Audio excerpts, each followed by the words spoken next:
Hey, welcome class. We're going to continue talk about operator overloading. So last time we talked about why we want to do operator overloading and also how should we do it. So the takeaway point is that we like to make sure that the overloading is done carefully and also appropriate for the scenario, especially to help us to understand the readability of the code. In fact, overloading, if you don't use overloading, you probably need to write a few more lines of code, but you can still accomplish the same thing. So just be careful. It's an option just for readability. So I just want to repeat what we've done. The example we have from the box from chapter 11:02 as well as chapter 12:01 is talk about, as we saw on the slide, the top is a overloading of a greater than operator, and box 1 greater than box 2. And essentially it's got translate is the bottom one, which is just inside the class box. You have this operator greater than, which implement the overloading. Okay, this is kind of very natural because you just define this way in the button, then you will be able to write the code on the top, which is very nice. And also, if you saw that the corresponding relationship, box 1 is what we call left-hand operand or parameter, which is essentially is the one who is calling the operator function. And box 2 is the what we call the right-hand operand or right-hand parameter. And the corresponding relationship is just like what we show in this slide. Okay. So at the end of the last lecture, we also talk about we have to be careful when the class itself is more complicated. It's not like a box. Box is a very simple class. It has only one private member, which is everything is so crystally clear. You know what box is. So it's very easy for you to define the overloaded operator for a class like box. On the other hand, for a more complicated class like a person, which is you will see more and more through homework assignment number 2 and beyond, that within person, there are so many different perspectives about person. And therefore, when we overload the operator, that we have to be really clear about why we're overloading and how we're overloading. In some sense, I mentioned because we need to reveal potentially a lot of information, we might have broken the criteria of what we call encapsulation. Okay? So the other piece of code I want to show you on this slide is what we call a overloading function operator as a member of a class, or we treat it as a what we call a global overloaded operator. A global operator function is similar to the overloaded class operator, except it applies to all the instances of objects. So, for example, if I want to do the box is greater than, of course, the bottom one is what we call overloaded class operator, is exactly I showed you earlier. But equally, you can do the other way, the middle way, and which basically you see it take a 2 operand instead of take a 1 operand. And you can do it in a lot of cases using this way. And which way is better? It depends on the situation. However, using global operator function, you have some advantage. It's very easy for you to do, for example, is not just compare two objects, object box 1, object box 2. You might be able to compare object box 1 with a number, with a double, which represent the volume of the box. So in that sense, you don't have to compare just merely two objects. You can compare variety of situation. Okay. All right. And also, I want to give you a homework for you to do in this slide. So as I mentioned, that you can do a box compared to a number, like in this case, 25.0. And the thing is that how do you actually do that with overloaded class operator, assuming you're not using global function operator, you're using overloaded class operator such we show in this case, which is operator and the parameter is double. And how do you actually do the implementation? I will leave it for you to try it out. Okay, so this is kind of what we talked about last time. All right, so now we're going to talk about two topics today. The first topic, I call it all overloading relational operators. So first, we have to say what is relational operators in C++. So we have 6 operators that we consider it represent the relationship between a pair of operand. Just like what we talk about, greater than, smaller than, but we also have equal, not equal. We have a greater than and equal, and less than and equal. So we have 6 of those. And of course, what you can do is that you, instead of like my previous example, similarly, you define what is operator greater than. And you can actually do all 6. You can do operator equal, operator not equal, operator greater than, smaller than, and equal, and greater than equal. You can do all this to declare 6 function, 6 class function to represent each of the overloaded operator under this relational operator category. On the other hand, that C++, the compiler is trying to play smart again. It's basically saying, hey, wait a minute, you don't have to define all 6 of them. I just want you to define maybe 2 of them. And then the rest of them will be automatically included that in your code. So which means that you don't have to do 6. You do 2, and then you got all 6. So we're going to see this. This is called utility. So we will actually see the example. But in order for you to do that, you have to include utility and also using the namespace std rel underscore ops, which stands for relational operators. Okay. So first, to introduce this concept, I'm going to show you 2 pieces of code. Okay, I want you to take a look at this 2 pieces of code.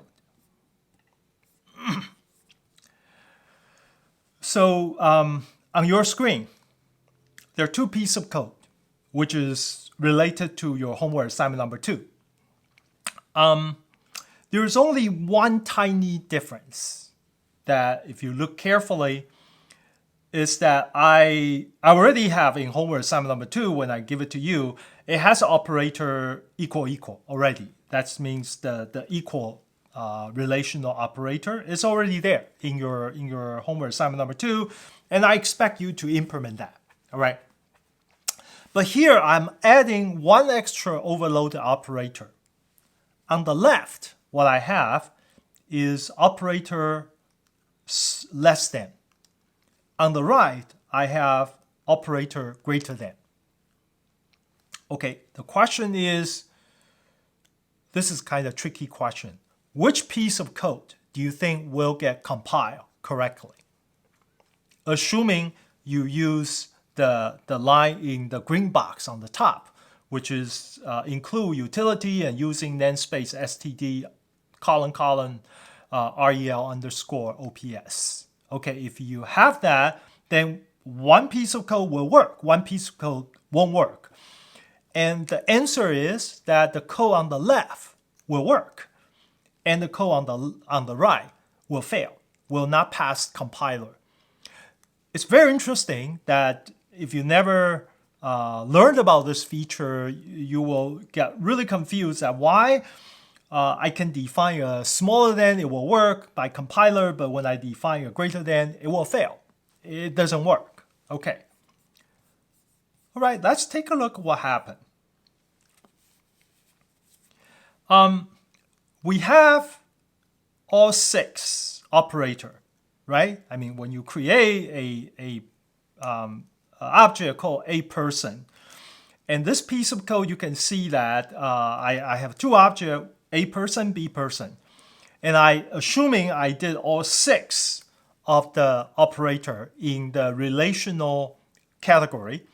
So equal, not equal, greater than, less than, greater than, equal, less than, equal. Okay, I use all 6. But in the previous slide, you see I only defined 2 for each of the case.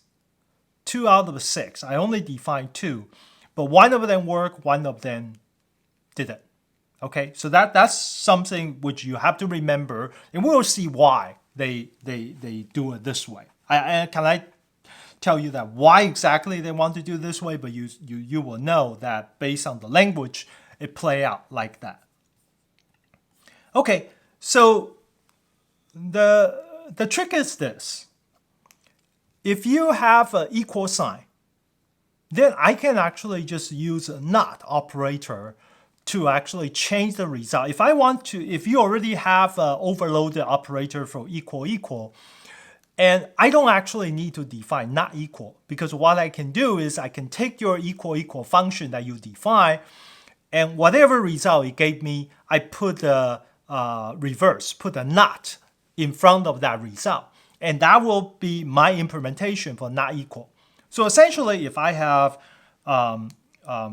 equal, then I actually know what you will have done for not equal, assuming your semantics is symmetric. Okay, if you have some really, really strange semantics such that the equal not necessarily the reverse of not equal, then you have to do something differently. All right. So similarly, if you have less than, then I can do greater than as well. Because if you have a less than, then I can do, if I do a not of less than, it will be greater than and and equal, right? Okay, this is tricky. The reverse of less than is not greater than. The reverse of less than is greater than and equal. Okay, so you have to think about the difference. And now I can implement greater than and equal, right? Okay, and then I can actually use both less than and equal and not together. I can actually implement all 4 of them. So essentially, I just need 2 plus the not. Then I can basically define the rest of them. All right, so that's how we actually get that. So essentially, what we want to do is this.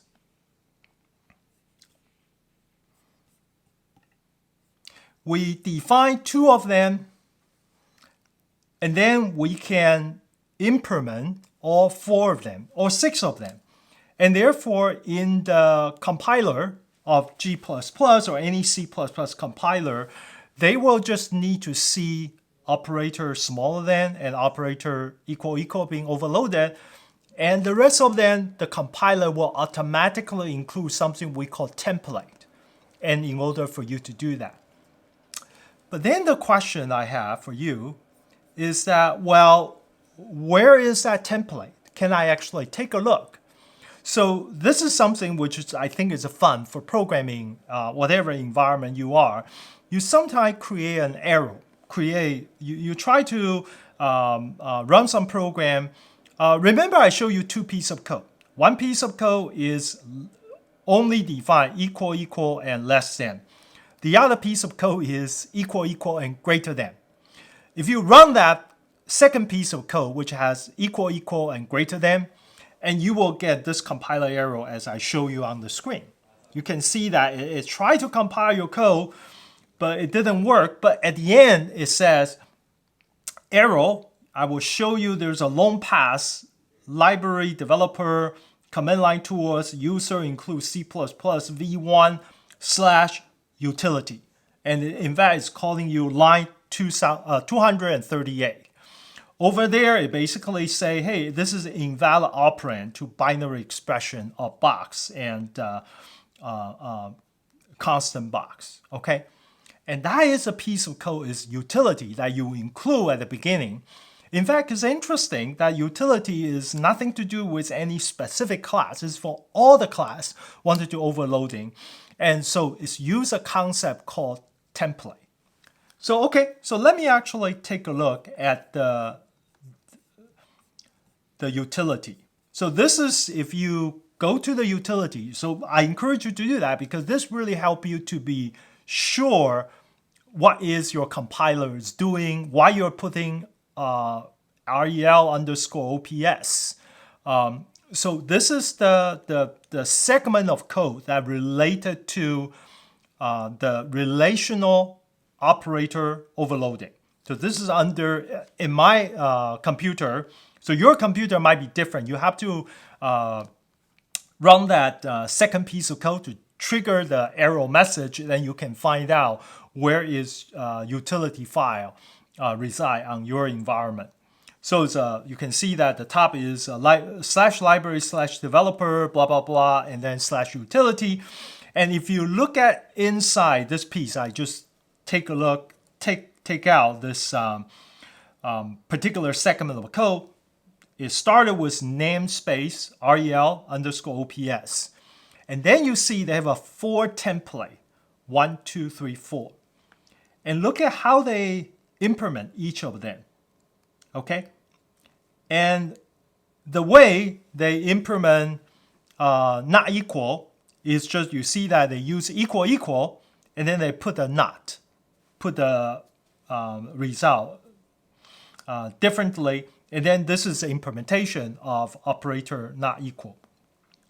So for operator greater than, it's very simple. They actually just reverse the position of the operand, and then they use smaller than. They got the result greater than. And then when they want to implement the result less than and equal, they use the same thing, smaller than, they reverse and smaller than, and then they not, okay? I mean, there are multiple ways to do this, by the way. And similarly, they do this for greater than and equal as well. So you can see that this is the place you can actually see that you just include this utility, and they use this concept called template. You can see that the template is just define a class, so box will replace this underscore TP in the template, and the rest of the code, they will just do that. So every time they see underscore TP, they actually change it to box.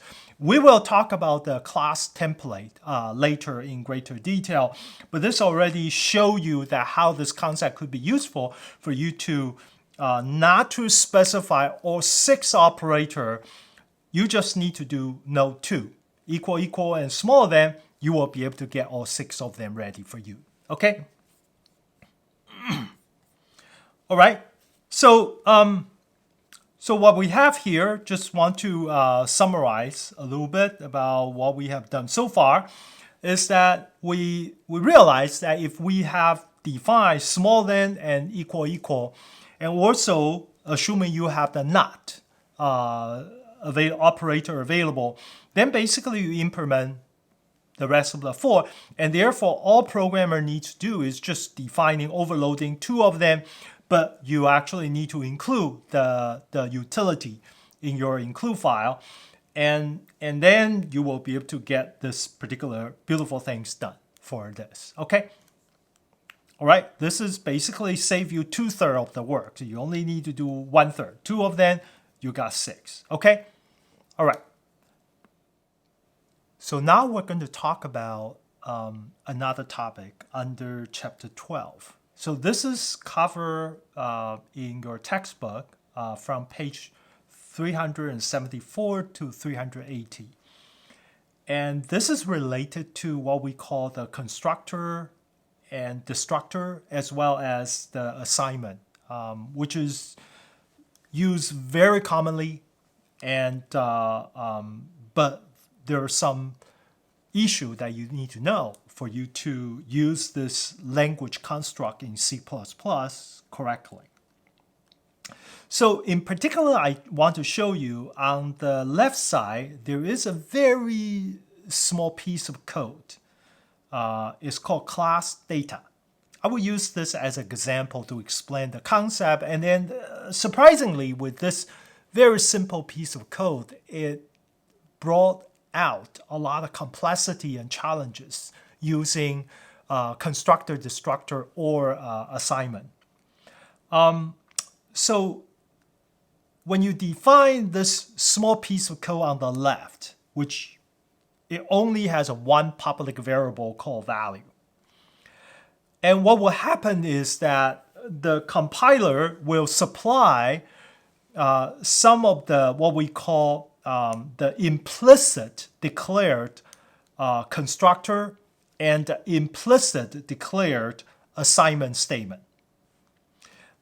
So in a typical situation, that there are 6 new members that in the class data, even though you just declare one called integer value, but there are 6 of them will be added to that. So let me actually just read who they are and what they're doing. Okay. The first one is called what we call default constructor. So the default constructor doesn't take any argument. Okay, which means that usually it doesn't do anything. It just create an object and just fill in the data with all 0. So that's what the default constructor is doing. It's by default, it will be implicitly added to your class definition, even though you didn't say it. Okay, that's why it's called implicit.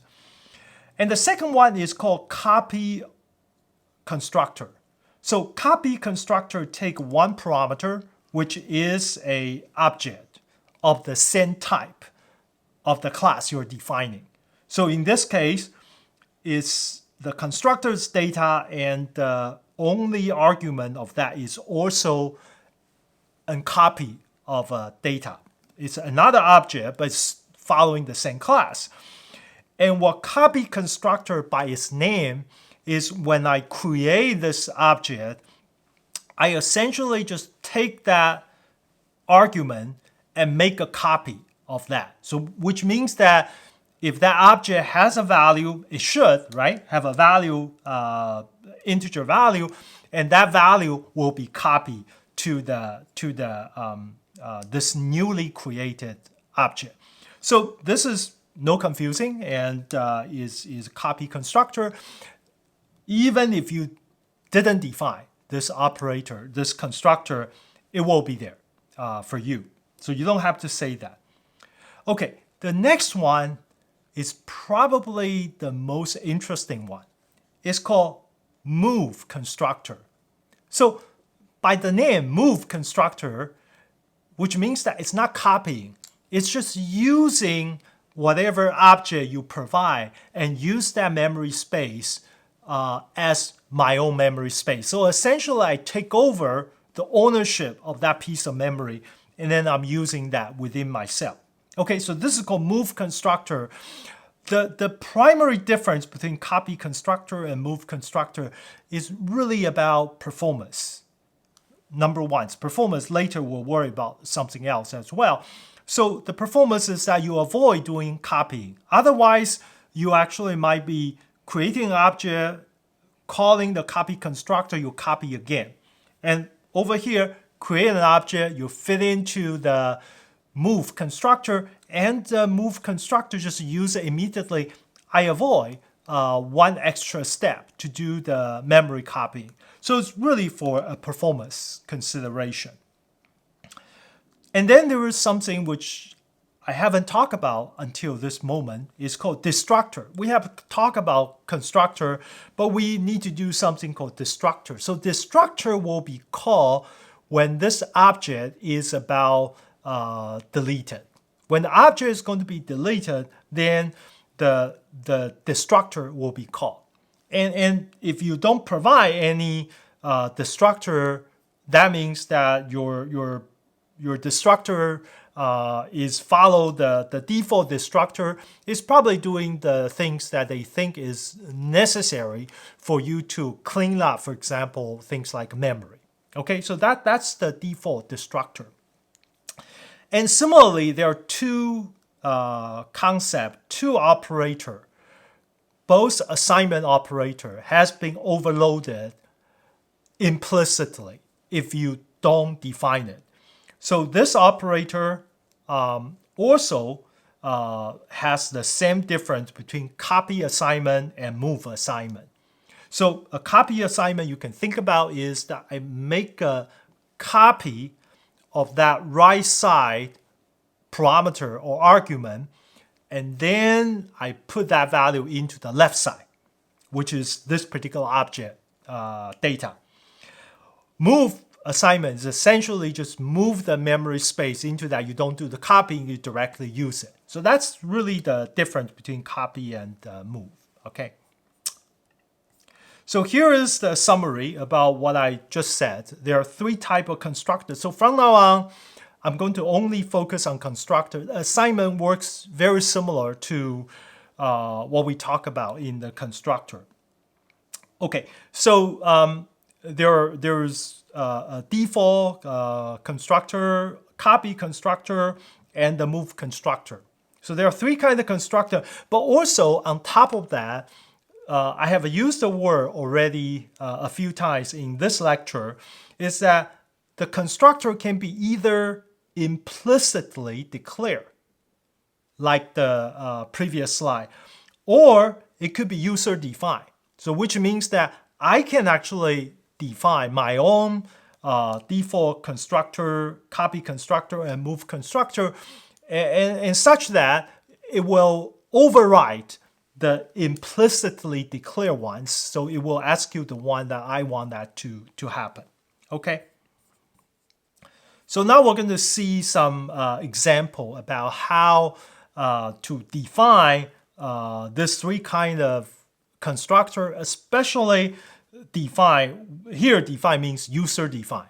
You define your own variety class of constructor, and then you need to figure out, well, how I'm going to call this constructor. I mean, I have a three, but how do I know that which one is which, whether right now I really mean to call copy constructor instead of move constructor? How do we actually let the system, let the compiler know how it works? Okay? All right, so now let's take a look at the slide. So let me see how we define this class. So I changed the class data a little bit in order to illustrate the point. So instead of having this integer value, what I have is a integer, is a pointer to an integer. So you can see that now I call a value pointer. So value pointer is declared not as an integer itself, but as a pointer to an integer. And that's the only member that I have in the whole class of data. Okay? And now you can see I have three different constructor. The first one is default constructor. I actually printed out. You can actually play around with the code.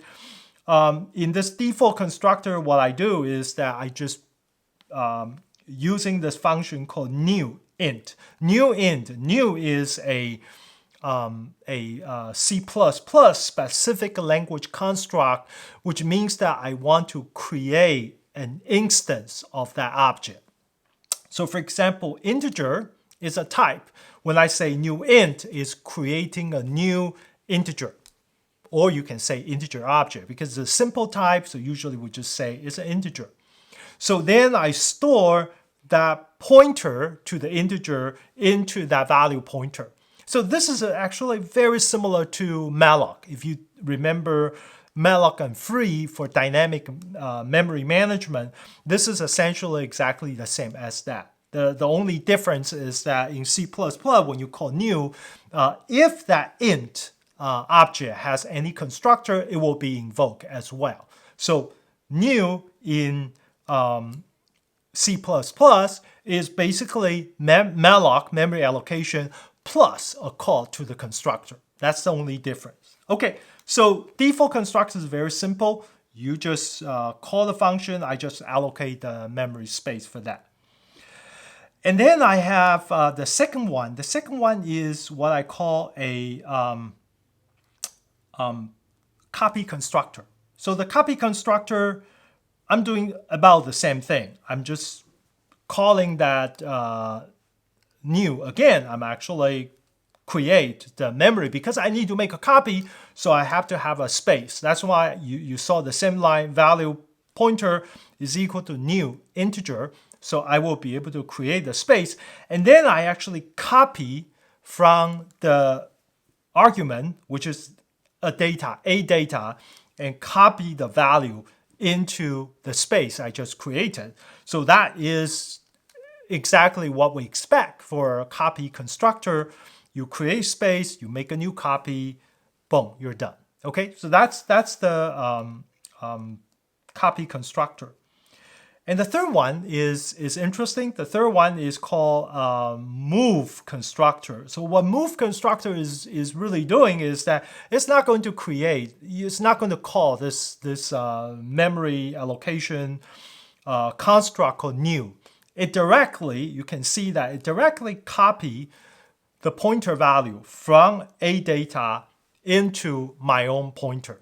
So it doesn't invoke any copying, and then it basically just asks you. And then you have this destructor, which I will talk about that later. You see that the destructor has two lines.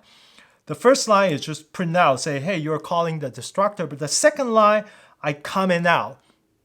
I said delete value pointer, because you can think about this is like a memory malloc and free.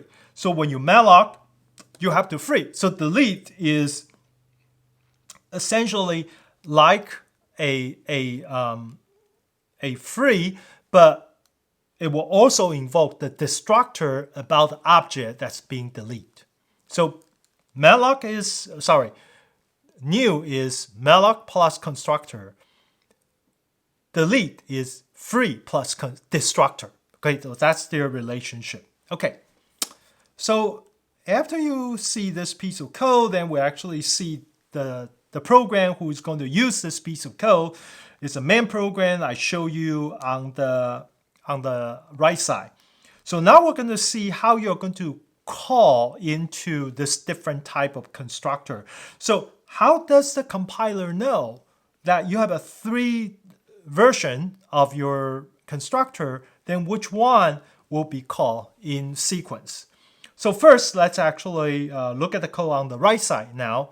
So when it asks you data space A, that you can see that is a object instantiation. So A is an object being created under the class data.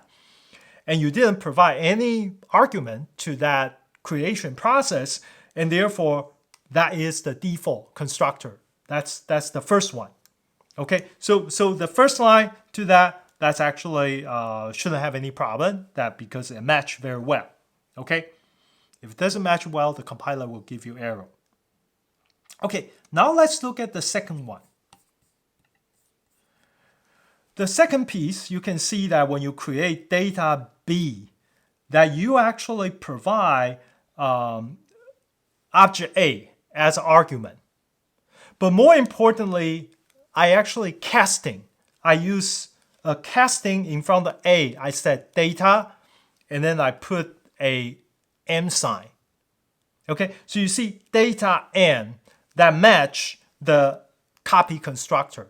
So now you can see that how I actually use casting to force my constructor to be identified as which one of the 3 I need to match. It's just matching the type. So when I do this on this slide for data object B, that because the way I casting from the A object, that it knows that this is a copy constructor I need to use. Okay, that's good. So then we saw the third one. The third one is the same thing. You see, instead of casting as data N in front of A, here what I do when I create object C, I use 2N after the data. So I use data and N, and then I do A as a casting. And that match with the move constructor when I have that. Okay, so that is a definition of a move constructor when you want to invoke object with the class name with 2M sign, that became a reference for you to call that move constructor. Okay, and the rest of the code is just create 3 objects and assign the value, and then let's see the result looks like. Okay, the result looks like this. So let's go through this line by line. The first line I said is actually called the default constructor, so not surprised. And the value is 111 as we assign to that. And then I call copy constructor. So after I call copy constructor, that the value of B has been changed to 222. But in this case, that because it's a copy constructor, the value of A has not been changed. So therefore, the data is still 111 and 222. So which means that the object A has not been changed when it became the argument, the input argument to a constructor, which was a copy constructor.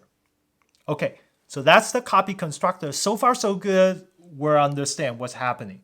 But the most interesting is this move constructor. When you have this move constructor, you put this 2N after data, and when you call this constructor, and after you call this constructor to create this object C, and then you change the value of object C, you can take a look here that the value of the C is changed to 333.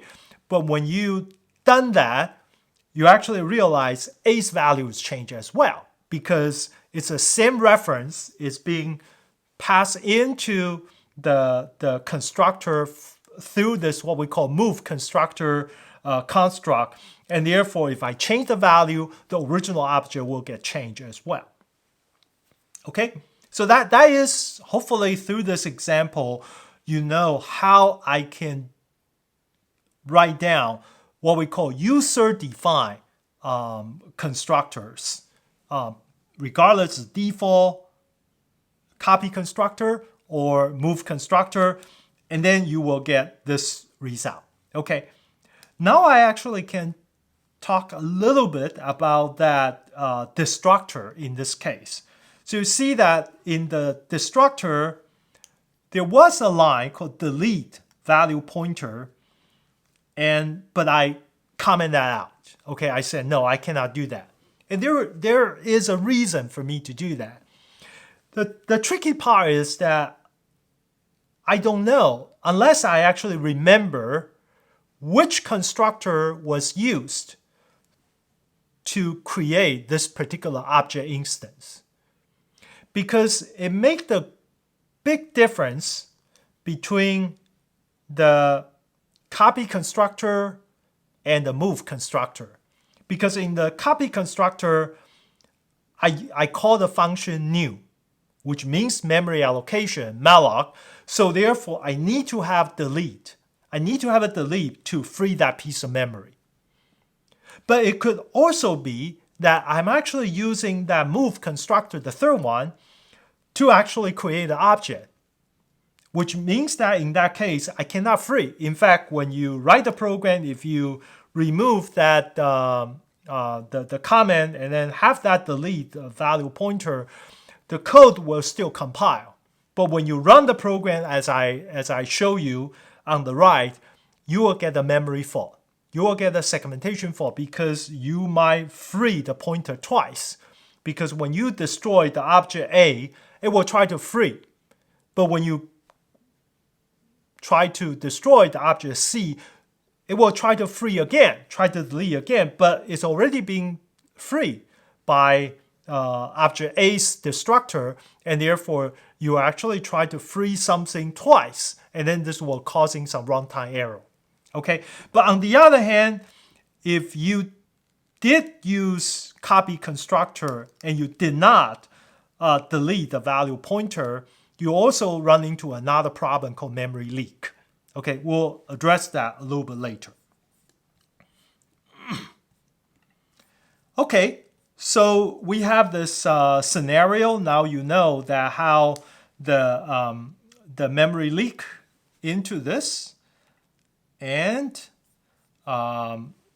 there is a difference between memory leak and the memory fault. Okay, so now hopefully you understand the three different type of constructor: default, copy, and move. And we talk about user define. Now we want to talk a little bit about what we call the implicit define. Okay, implicit declare constructor. So I do want to tell you one thing is that when something is implicit, we have to be careful because you should know very well about exactly those code you didn't specify and what has been put on, because it's that piece of code is compiler or some other things generate, it's being included as part of your code, and you want to make sure that that part you included is doing exactly something you expect to do. For example, earlier we saw that the relational operators, that we can go to the utility to actually see exactly what has been done, why we only need to do 2, and then you can give us all 6 for free. And similarly here in the implicit define constructor or assignment, it's actually much harder for you to know what has been done to those, especially I want to say for move constructor. In fact, the issue is not that easy. If you take a look at, for example, this article I grabbed from Stack Overflow, the situation to decide what will be done to the implicit move constructor, it depending on a lot of other conditions, and some of them are related to your inheritance relationship, which we will cover after this class. All right. So in particularly, let's get back to this piece of code I showed you earlier, which I use user define. I define all 3 of them. So you would expect if I remove this piece of code, I removed all the 3 constructor, I use user define.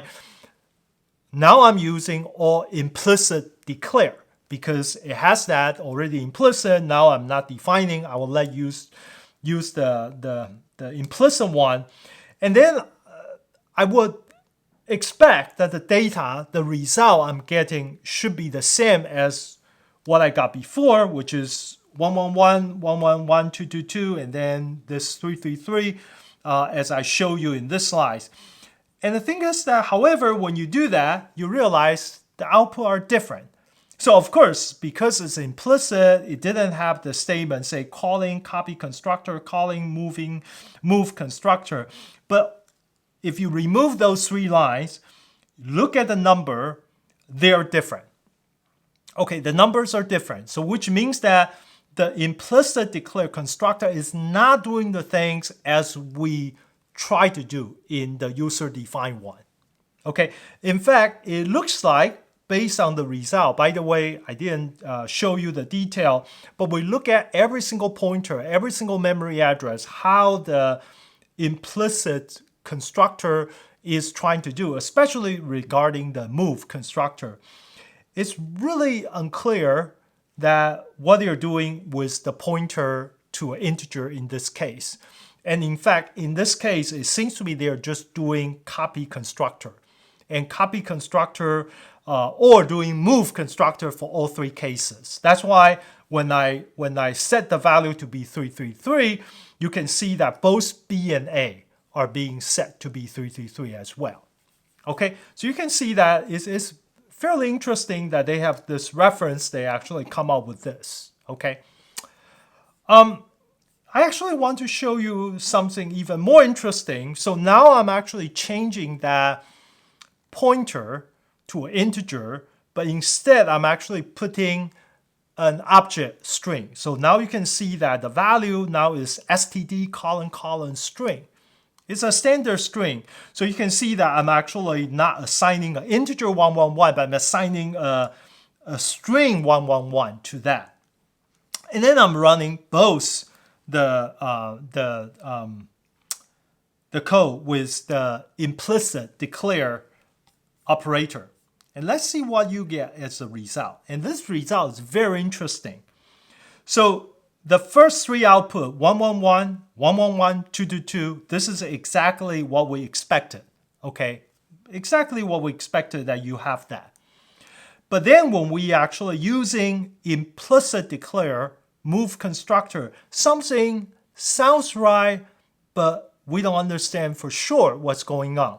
So you can see that now, after I did the move constructor to create object C using object A, and look at what? The value of object C get moved instead of copy to object C. Because why? Because when I now print the value of object A, object A's value is null, it's nothing. So it means that that value has been moved to somewhere else. So this is very interesting because when I put an integer star, it's actually behaving one way, exactly the same kind of code. The only thing different is the type of the value. And then I actually changed to a string. That's one result. By the way, I also changed to a different kind of object, and the result is also different. So it's really case by case that they are doing this type of difference there. Okay, so now we introduce you the concept of default constructors and assignment. I just want to recap that number one, very careful about using this implicitly declared constructor or assignment, especially for move constructor or move assignment. Those are sometimes might give you some surprise as I show you in the example. And the second thing is also very important is that be very careful about either you want to deal with memory leak or you want to do your runtime error related to the destructor. Okay, there are other topics in chapter 12 which I won't be able to cover in lecture. For example, it's overloading arithmetic operator is instead of doing relational, I'm doing say, what does that mean to add these two objects together or minus these two objects together? What happens? You have one box and the other box. What do I mean by if I tie these two boxes together? So arithmetic operator is actually very useful, but it's very similar to what you have already seen. So I'm not going to cover that.